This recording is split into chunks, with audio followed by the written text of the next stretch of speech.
دوستو Ertugrul drama تو آپ لوگوں نے دیکھا ہوگا، لیکن آج میں آپ لوگوں کو وہ تاریخ بتاتا ہوں جس کو ڈرامے میں مس کر گئے ہیں۔ یہ کہانی شروع ہوتی ہے اس وقت سے جب دنیا میں منگول اور چنگیز خان کا چرچا تھا، اور دنیا کے بڑے بڑے حکمران ان کے ڈر سے تر تر کے کانپتے تھے۔ تاریخ کی کتابوں میں منگول کو بھی نسلاً ترک کہا گیا ہے، اور اس کے لیے آپ ہیرالڈ لیم کی کتاب تاتاریوں کی الغار ملاحظہ کر سکتے ہیں۔ منگول کی سلطنت میں اس وقت کچھ قبائل رہتے تھے جن کو آغوز کہتے تھے، اور ان کی تعداد 24 بتائی جاتی ہے۔ ناظرین، ہوا کچھ یوں کہ جب چنگیز خان مر گیا تو اس کے بیٹے اکتائی خان نے ایک عجیب رسم منعقد کی۔ اس نے کہا کہ چنگیز خان کی قبر پہ 40 گھوڑوں اور 40 لڑکیوں کی قربانی دی جائے گی، اور ان کا عقیدہ تھا کہ یہ چنگیز خان کی خدمت کرے گی مرنے کے بعد۔ قربانی کے لڑکیوں کے لیے انہوں نے کچھ شرائط رکھی۔ ایک یہ کہ لڑکی کسی قبیلے کے سردار کی بیٹی ہونی چاہیے، دوسری لڑکی خوبصورت ہونی چاہیے، اور تیسری لڑکی جوان ہونی چاہیے۔ اس رسم کے لیے آغوز کے 24 قبائل کی لڑکیوں کو بھی چنا گیا، لیکن آغوز قبائل اس پر راضی نہیں تھے اور وہ ادھر سے بھاگ نکلے۔ جب منگول کو پتہ چلا تو وہ ان کے تعاقب میں نکلے، اور یہاں تک کہ وہ سنٹرل ایشیا سے ہوتے ہوئے ایران پہنچ گئے، اور یوں منگول کے حملے سے بچنے میں وہ کامیاب ہو گئے۔ سنٹرل ایشیا، ایران اور موجودہ ترکی میں اس وقت سلجوق حکمران تھے۔ کونیا دارالحکومت تھا، اور یہ پورا علاقہ ارزروم کہلاتا تھا۔ سلجوق کی ریاست کے ایک طرف منگول تھے، یہ مارتے داڑتے اور کھوپڑیوں کے مینار بناتے ہوئے آگے بڑھ رہے تھے۔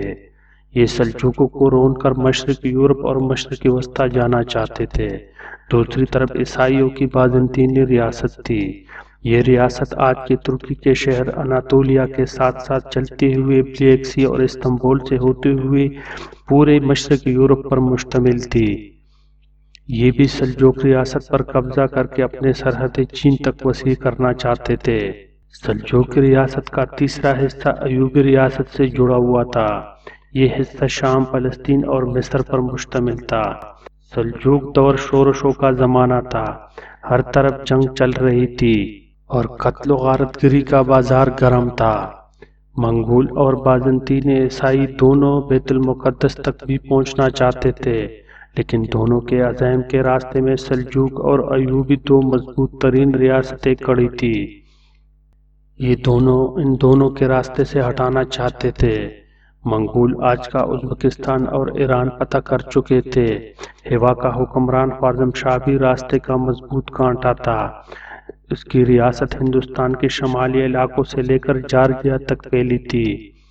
چنگیز خان نے یہ کانٹا نکال دیا تھا۔ عراق میں عباسیوں کی حکومت تھی، اور مصر میں مملوک خاندان برسر اقتدار تھا۔ یہ بھی بازنطینی اور منگول حکمرانوں کا ٹارگٹ تھے، لیکن ایوبی ریاست اور سلجوق حکمرانوں کے ہوتے ہوئے مصر اور عراق پہنچنا مشکل تھا۔ چنانچہ منگول اور بازنطینی عیسائی دونوں ایوبی اور سلجوقوں کے خلاف اکٹھے ہو گئے۔ یہ دونوں کو آپس میں لڑاتے بھی رہتے تھے تاکہ مسلمان کے ساتھ لڑ لڑ کر کمزور ہو جائے۔ دوسرا، منگول خود بھی ایوبی اور سلجوقوں پر حملے کرتے رہتے تھے، اور تیسرا، بازنطینی صلیبی جنگوں کے ذریعے ایوبی ریاست پر حملہ ور ہوتے رہتے تھے۔ لہذا دونوں ریاستیں باہمی اور بیرونی حملہ وروں کی وجہ سے کمزور ہو رہی تھی۔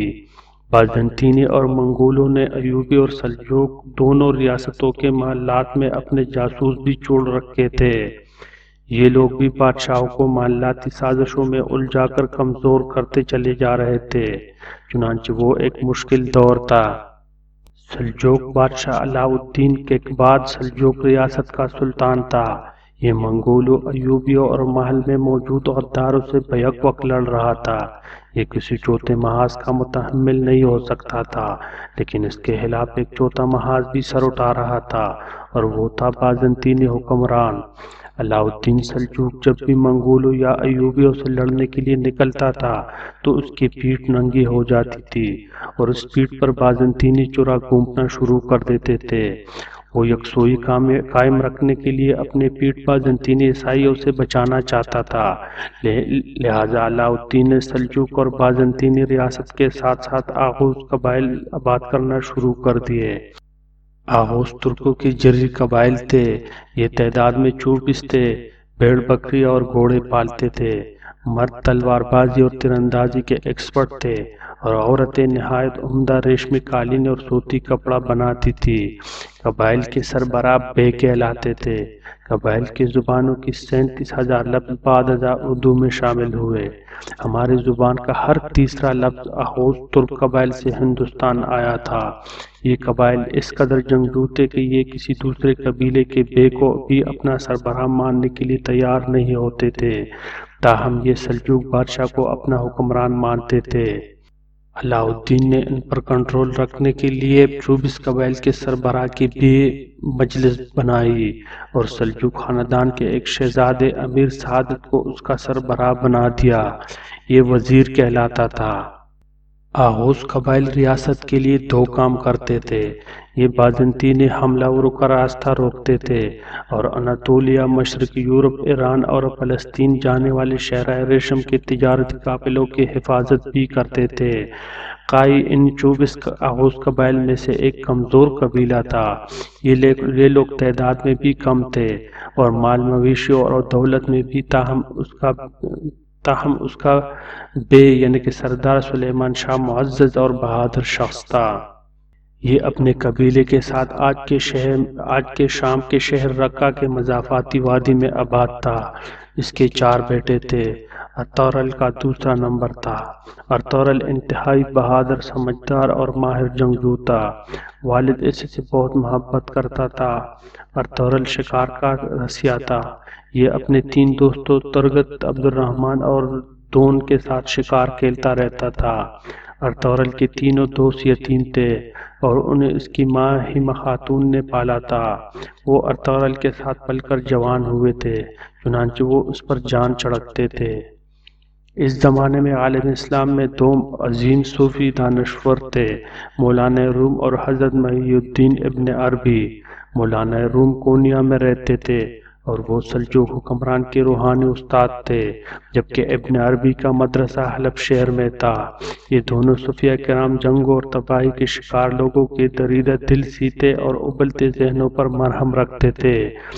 ابن عربی باطنی علوم کے ماہر تھے۔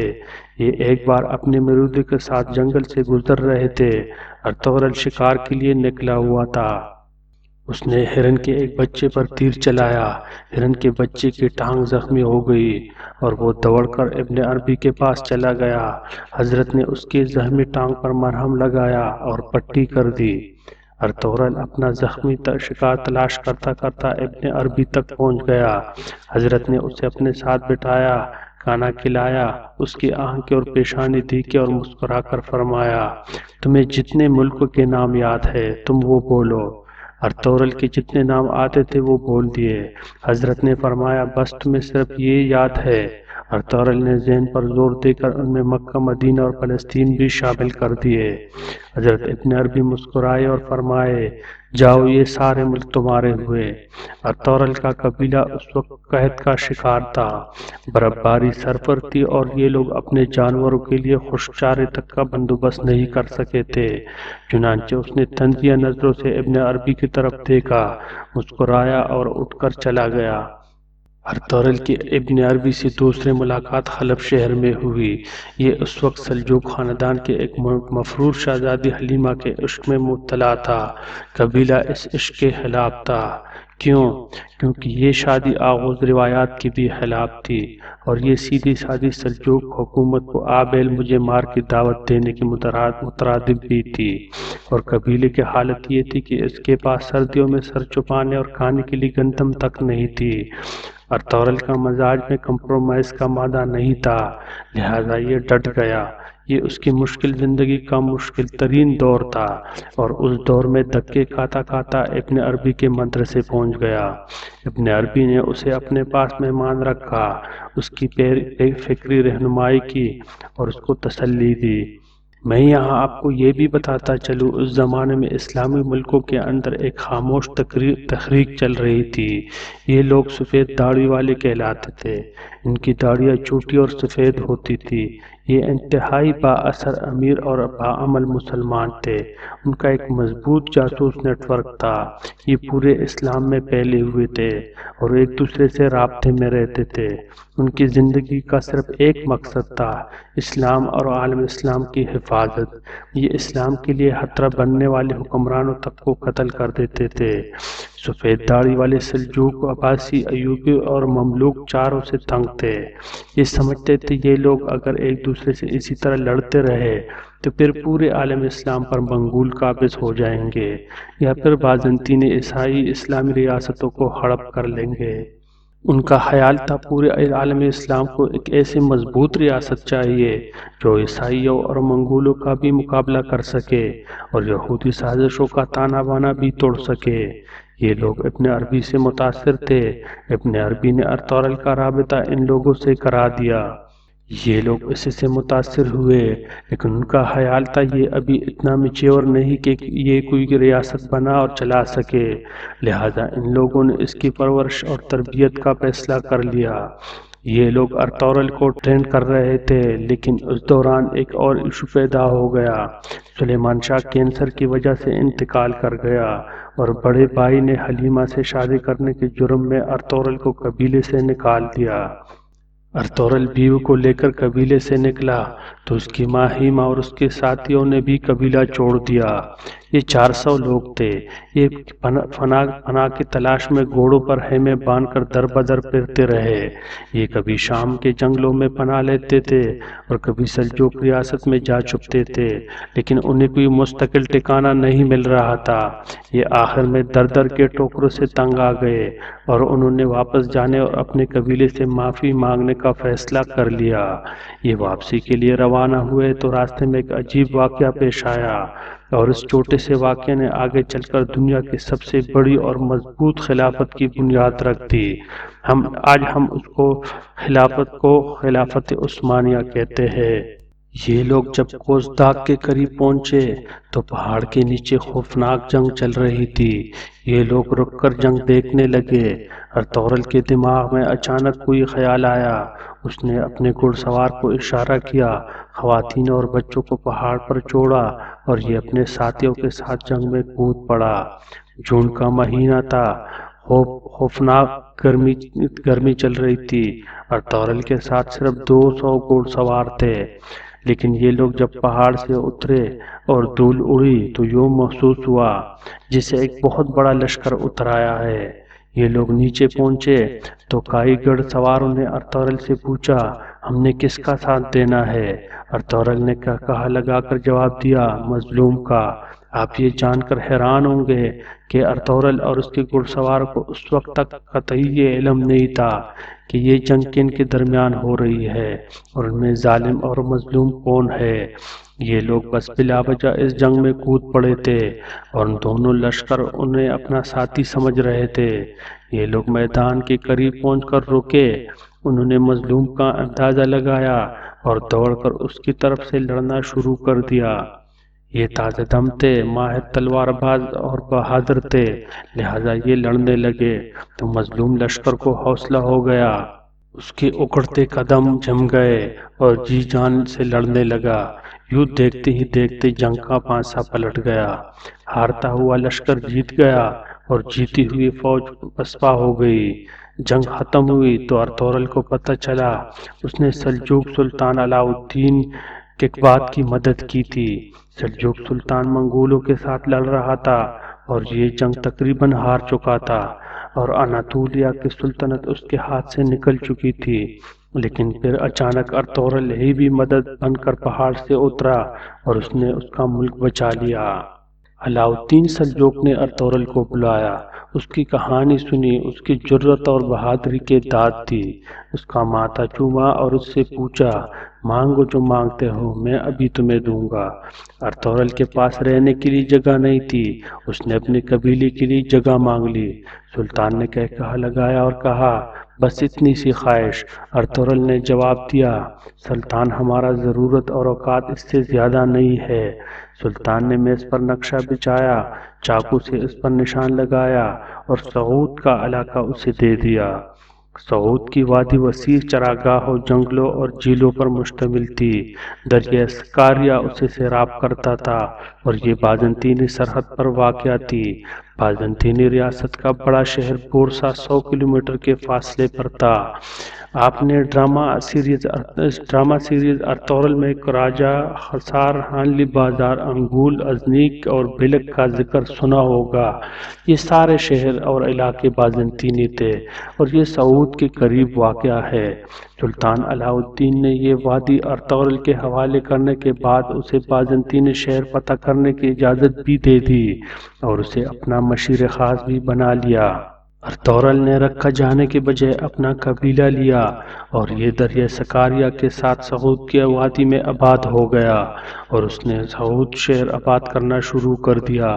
کائی قبیلے کے لوگ مختلف ملکوں اور علاقوں سے آتے رہے اور اس کے ساتھ جڑتے رہے۔ آغوز قبائل کے مجبور اور مسکین بھی اس کے پاس آتے تھے اور انہیں پناہ اور زمین دے دیتا تھا۔ ارطغرل کی کہانی سعود میں پہنچ کر ہی ختم ہو جاتی ہے۔ وہ حقیقت میں باقی زندگی اس علاقے سے باہر نہیں نکلا اور اس نے خود کو وادی تک محدود رکھا۔ ڈرامے میں ارطغرل کے بارے میں جتنا کچھ آپ دیکھتے ہیں یہ ساری ایگزاجریشن ہے۔ ہانلی بازار کا راجہ حصار، انگول، ازنیک اور بیلک کو دراصل اس کے بیٹے عثمان غازی نے فتح کیا تھا۔ ارطغرل کے صرف 2 کمال تھے، سلطان علاء الدین سے سعود کی وادی حاصل کرنا اور اپنے تیسرے بیٹے عثمان کی تربیت کرنا۔ اس نے اپنی زندگی اپنے قبیلے اور اپنی نسل کی ٹریننگ کے لیے وقف کر دی اور یہ کام 1288 میں اپنے انتقال تک کرتا رہا۔ انتقال کے بعد اسے سعود ہی میں دفن کر دیا گیا۔ ارطغرل کی قبر آج بھی سعود شہر میں ہی ہے۔ اس دوران سلجوق کمزور ہو گئے۔ علاء الدین سلجوق کو زہر دے کر قتل کر دیا گیا۔ علاء الدین کے 3 بیٹے تھے، تینوں تخت کے لیے لڑ پڑے۔ ریاست مزید کمزور ہو گئی۔ غیاث الدین سلجوق بادشاہ بنا اور وہ آخر میں منگولوں کے ہاتھوں مارا گیا اور یوں سلجوق ریاست ختم ہو گئی، جس کے بعد کائی قبیلے کے پاس 2 آپشن بچے تھے، یہ بھی منگولوں کے ساتھ لڑ کر مر جاتے یا پھر یہ خاموشی کے ساتھ کوئی درمیانی راستہ نکالتے۔ ارطغرل کے 3 بیٹے تھے، گندوز، سارو باتو اور عثمان غازی۔ عثمان 1258 میں سعود میں پیدا ہوا تھا۔ یہ بہت سمجھدار اور بہادر تھا۔ اس نے قبیلے کی انان سنبھالی اور منگولوں کو حقیقت مان لیا۔ منگول بازنطینی ریاست کو تاراج کر رہے تھے۔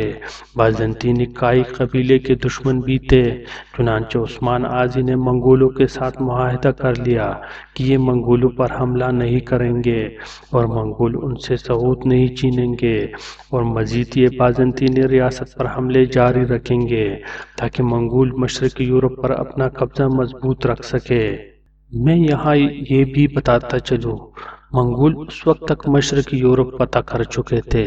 عثمان غازی کے پاس سرفروشوں کا ایک مضبوط دستہ تھا۔ اس دستے نے بازنطینیوں سے یک شہر چھین کر فتوحات کا نیا سلسلہ شروع کر دیا۔ یہ بعد ازاں ہانلی بازار اور راجہ حصار پر بھی قابض ہو گئے۔ عثمان غازی کے 2 بیویاں اور 7 بیٹے تھے۔ اور خان عثمان کے تمام بچوں سے زیادہ ذہین اور بہادر تھا۔ وہ کائی لشکر میں شامل ہوا اور سپہ سالار بن گیا۔ عثمان غازی کی زندگی کی 2 بڑی خواہشیں تھیں، ازنیک اور بورسا شہر فتح کرنا۔ یہ دونوں شہر 700 سال پہلے بہت چھوٹے تھے، لیکن یہ اس کے باوجود عثمان غازی کی زندگی کے معراج تھے۔ کیونکہ اس قبیلے کے پاس ایک نسل پہلے تک خیمے لگانے کے لیے بھی زمین نہیں تھی۔ سعود شہر بھی ان لوگوں نے خود آباد کیا تھا اور یہ اس وقت تک ایک چھوٹا سا گاؤں تھا، اس میں قلعہ اور فصیل تک نہیں تھی۔ چنانچہ عثمان کے خواہشوں کے گھوڑے ازنیک اور بورسا جیسے شہروں کے سامنے پہنچ کر رک جاتے تھے۔ اس کی سوچ بھی اس سے آگے نہیں سوچ سکتی تھی۔ اور خان اپنے والد سے عشق کرتا تھا، چنانچہ اس نے اپنی زندگی والد کے خواہش کے لیے وقف کر دی۔ بورسا شہر 1326 میں فتح ہو گیا۔ عثمان غازی اس وقت تک بوڑھا ہو چکا تھا، وہ بیمار اور لاغر تھا۔ بیٹے نے بورسا کے مدافعات میں والد کو گھوڑے سے اتارا۔ سامنے چنار کا ایک گنا درخت تھا اور خان نے والد کو درخت کے نیچے بٹھا دیا۔ عثمان غازی نے بیٹے کا ماتھا چوما اور والد کو پیار سے دیکھ کر بولا، میری زندگی کے سارے خواہشیں پورے ہو گئی ہے، اب میرے جانے کا وقت آ گیا ہے۔ بیٹے کی آنکھوں میں آنسو آ گئے۔ اس نے والد کا ہاتھ چوما، اپنے سپاہیوں کو بلایا اور اونچی آواز میں بولا، ہم آج سے عثمان غازی کے نام سے سلطنت عثمانیہ کی بنیاد رکھ رہے ہیں اور میں اس سلطنت کا پہلا شہری اور سپاہی ہوں۔ اس نے والد کا ہاتھ تھاما، بوسہ دیا اور بیعت کر لی۔ سپاہی بھی قطار میں کھڑے ہوئے اور یا سلطان کہہ کر عثمان بن ارطغرل کی بیعت کرتے چلے گئے۔ یوں سلطنت عثمانیہ کی بنیاد پڑ گئی۔ چنار کا وہ درخت آج تک بورسا کے مضافات میں موجود ہے۔ عثمان غازی بورسا کے فتح کے چند ماہ بعد انتقال کر گیا۔ اسے بورسا کے پہاڑی پر دفن کر دیا گیا اور وہ پہاڑی 2 نسل بعد ارطغرل خاندان کا شاہی قبرستان بن گئی۔ عثمان غازی کے بعد اور خان نے عنان اقتدار سنبھالی اور کمال کر دیا، لہذا ہم اگر کسی کو عثمانی سلطنت کا کریڈٹ دے سکتے ہیں تو وہ اور خان تھا، کیونکہ ارطغرل کا سفر سعود پہنچ کر ختم ہو گیا تھا اور عثمان غازی کے خواہشوں کے گھوڑوں نے بورسا کے قلعے پر پہنچ کر دم توڑ دیا تھا۔ لہذا خاندان کو اگر اور خان نہ ملتا تو قائی قبیلے کی کہانی 1326 میں بورسا پہنچ کر ختم ہو جاتی اور ہم آج خلافت عثمانیہ سے واقف ہوتے قائی قبیلے اور نہ ارطغرل سے۔ وقت انہیں خاک کی طرح اناطولیہ کے فضا میں تحلیل کر چکا ہوتا اور ان کی داستان تک نہ ہوتی داستانوں میں۔ اور خان 1281 عیسوی میں سعود میں پیدا ہوا اور اس کا بچپن اپنے دادا کی گود میں گزرا۔ وہ ارطغرل کا پسندیدہ پوتا تھا۔ وہ اسے اپنے جوانی کے مہمات کے قصے سناتا رہتا تھا۔ وہ زمین پر تلوار سے دنیا کا نقشہ بناتا تھا، ابن عربی کی پیشگوئی سناتا تھا اور پھر اور خان سے کہتا تھا، جان پدر تم نے یہ سارے شہر فتح اور میرے نام کے سکے جاری کرنے ہیں۔ تم اگر یہ نہ کر سکو تو تم اپنے بیٹوں کو میرے قبر پر لا کر انہیں بتانا، یہاں ایک ایسا شخص سو رہا ہے جس نے دنیا کے سب سے بڑی اسلامی ریاست کا خواب دیکھا تھا۔ اور خان نے یہ بات پلے باندھ لی۔ ارطغرل 1288 عیسوی میں انتقال کر گیا اور خان کی عمر اس وقت 7 سال تھی۔ وہ جوان ہونے تک روز دادا کی قبر پر حاضری دیتا تھا اور قبر کے سرہانے کھڑے ہو کر دادا کا خواب دہراتا تھا۔ وہ عثمان غازی کے ساتھ مل کر سعود کے دائیں بائیں موجود قلعے بھی فتح کرتا رہا۔ سن 1300 عیسوی میں علاقے کے چاروں بڑی ریاستیں زوال پذیر ہو گئی۔ سلجوق ریاستیں ختم ہو گئی، ایوبی سلطنت کمزور ہو رہی تھی، بازنطین امپائر کی اینٹیں بھی گر رہی تھی اور منگولوں کا طوفان بھی سمٹ کر چین تک محدود ہو گیا تھا۔ ایشیا کوچک میں اس وقت گرے ہوئے کلو خاک اڑاتے شہروں، بکھرتے محلات اور گزرتے وقت کے نوحوں کے سوا کچھ نہیں تھا۔ لیکن آپ قدرت کا معجزہ دیکھیے، اسی خون اشام دور میں 2 نئی طاقتیں پیدا ہو گئی۔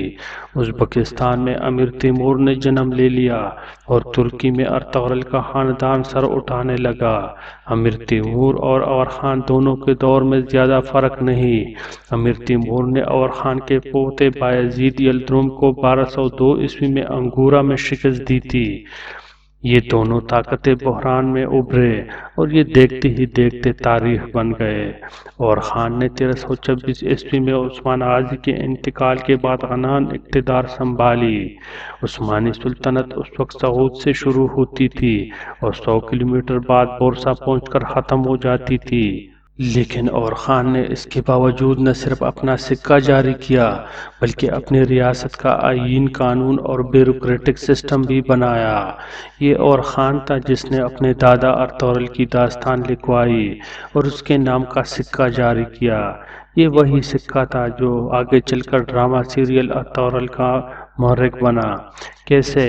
یہ ارطغرل خاندان نے فیصلہ کیا تھا یہ اسلامی دنیا کے ساتھ چھیڑ چھاڑ نہیں کریں گے، ان کا فوکس بازنطینی ریاست ہوگی، لہٰذا یہ صرف ان کے قلعوں پر حملے کرتے تھے۔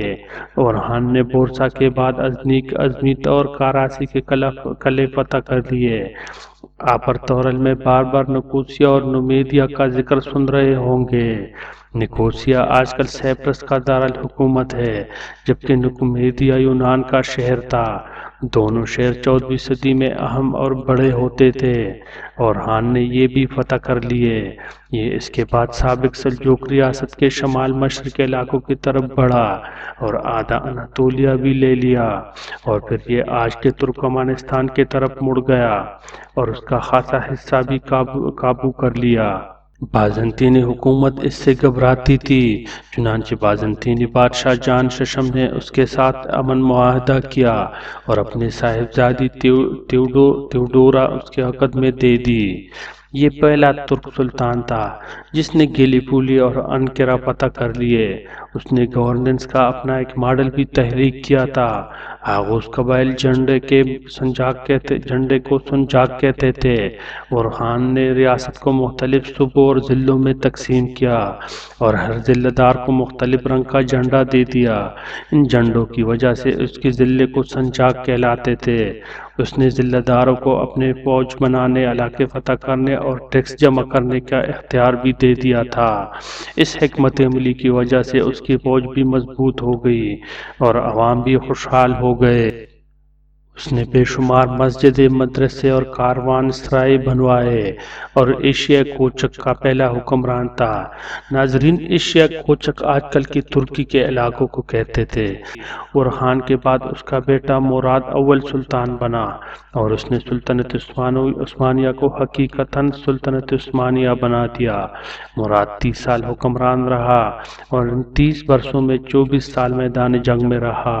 اس کا ریکارڈ تھا، اس نے کوئی جنگ نہیں ہاری تھی۔ اس نے بلغاریہ، سربیا اور مقدونیہ فتح کر لیے۔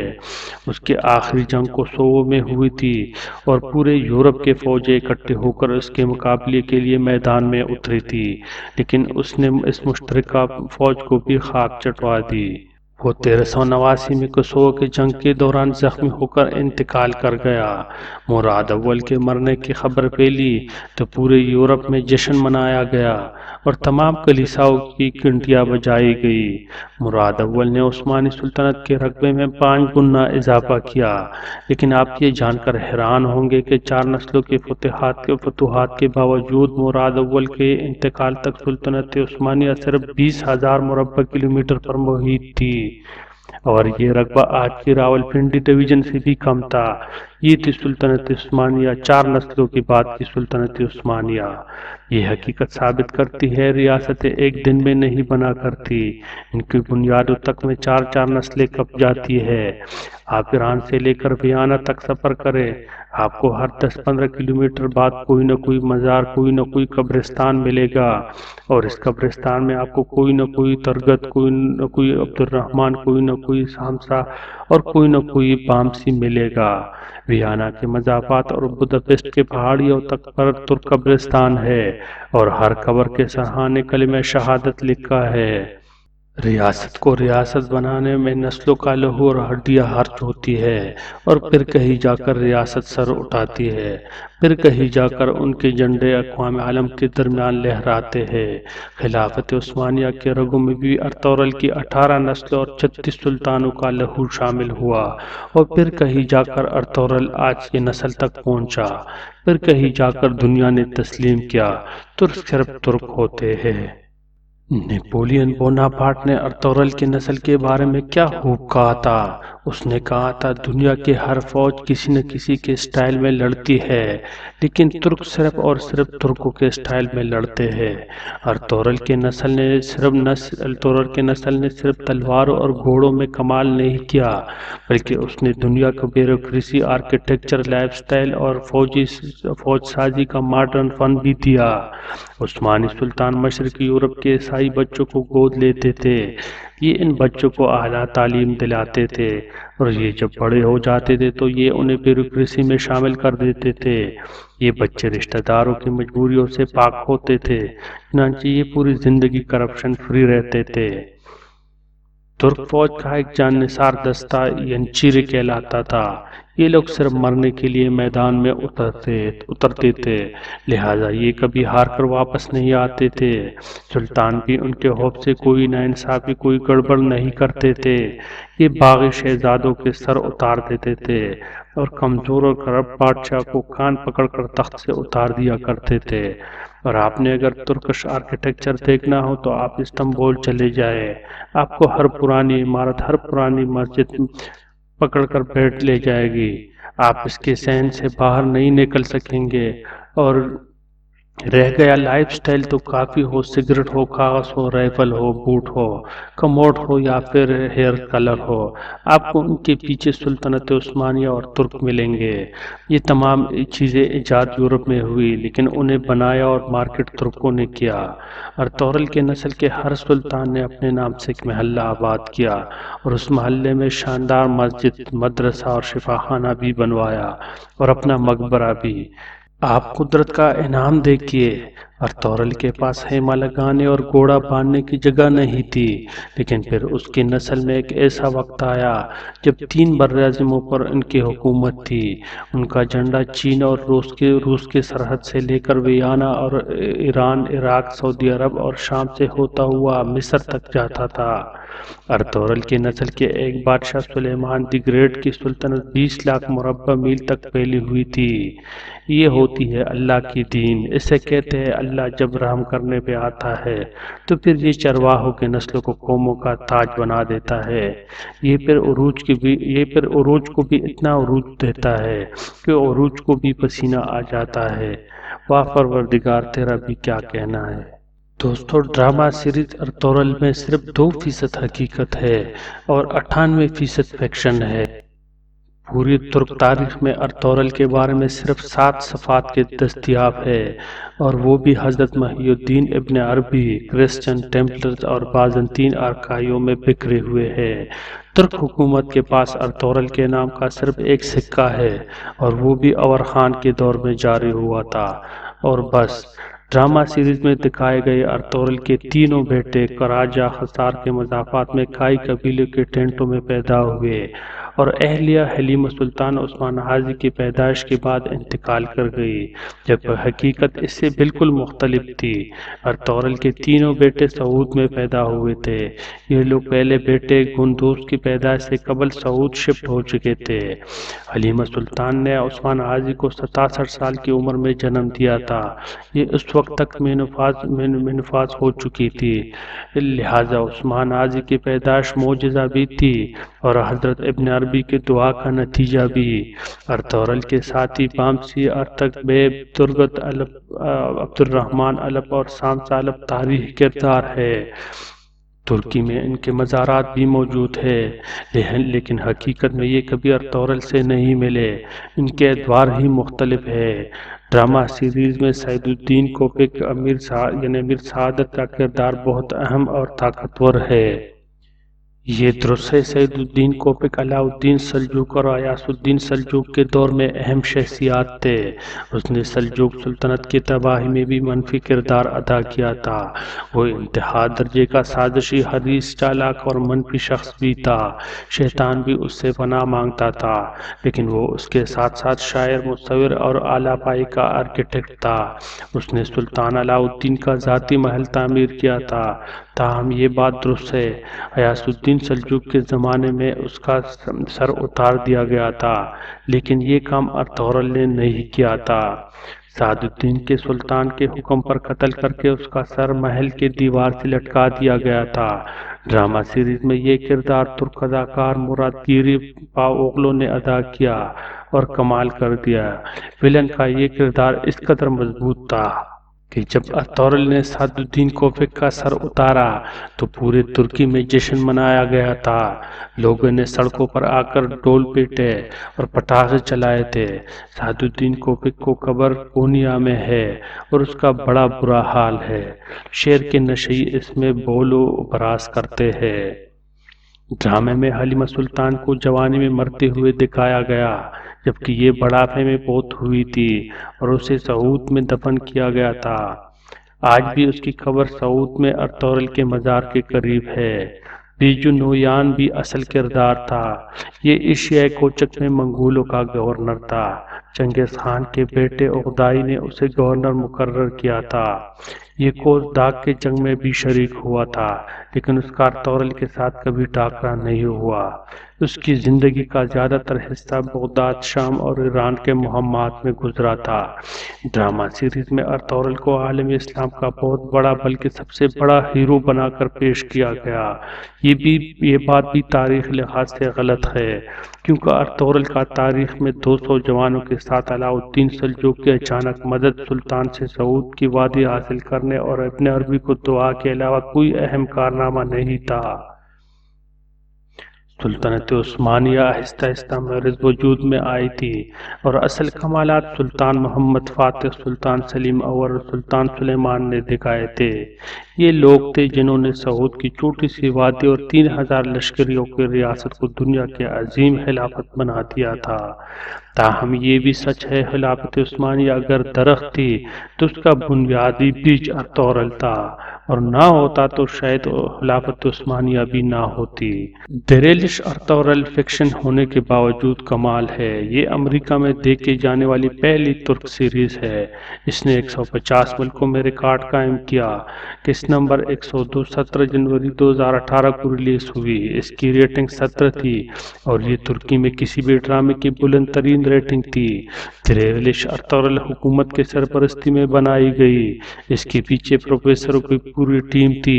ٹیم نے ابن عربی کا مطالعہ بھی کیا، ترکی تہذیب اور ثقافت کو بھی دیکھی، اور اسلام کی دھندلی ہوتی تصویر کا مشاہدہ بھی کیا، اور پھر ایک ایسا فریم بنایا جس کے اندر رہ کر یہ ڈرامہ سیریز بنائی گئی، اور پھر کمال ہو گیا۔